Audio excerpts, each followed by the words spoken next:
এই ল'ৰাজনক এই লগত থকা ল'ৰাবিলাকক এই ফুলকমলীয়া বয়সত তেওঁ নষ্ট হৈ গ'ল হিমন্ত বিশ্ব শৰ্মা পাল্লাত পৰি। আজিৰ তাৰিখত নহ'লেও এটা সময়ত ক'ব যে এই ল'ৰাসকলক নষ্ট কৰাৰ প্ৰধান মানুহজন হ'ল হিমন্ত বিশ্ব শৰ্মা ডাঙৰীয়া।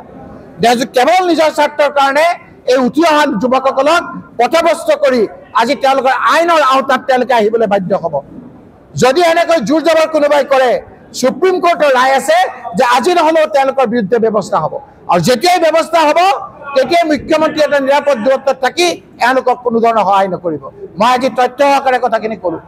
এই লোকসকল যিসকলে আইন হাতত লৈ বিভিন্ন ধৰণে অন্যায় কৰিছে দুখীয়া মানুহৰ ওপৰত, এওঁলোকৰ বিৰুদ্ধে আজি নহ'লেও কালি সুপ্ৰিম কোৰ্টৰ ৰায় আছে, এওঁলোকৰ বিৰুদ্ধে যেতিয়া ব্যৱস্থা হ'ব, এই মুখ্যমন্ত্ৰী যিসকলৰ উচ্চতনিত তেওঁ কৰিছে, মুখ্যমন্ত্ৰীৰ নিৰাপদ দূৰত্বত থাকি, কাৰণ এনেকুৱা বহুত উদাহৰণ আছে যে এই মুখ্যমন্ত্ৰী পাল্লাত পৰি বহুত প্ৰতিভাশালী ব্যক্তি নিক্ষেপ হৈ গৈছে এই ল'ৰাকেইটাৰ কাৰণে। সেইকাৰণে মোৰ বেয়া লাগে যে এই লোকসকলে বেয়া সংগত পৰি এতিয়া বেয়া হৈছে। সংগৰ দুখত আজি এই লোকসকলৰ জীৱনটো হয়তো ধ্বংস কৰি দিব মুখ্যমন্ত্ৰী ডাঙৰীয়াই।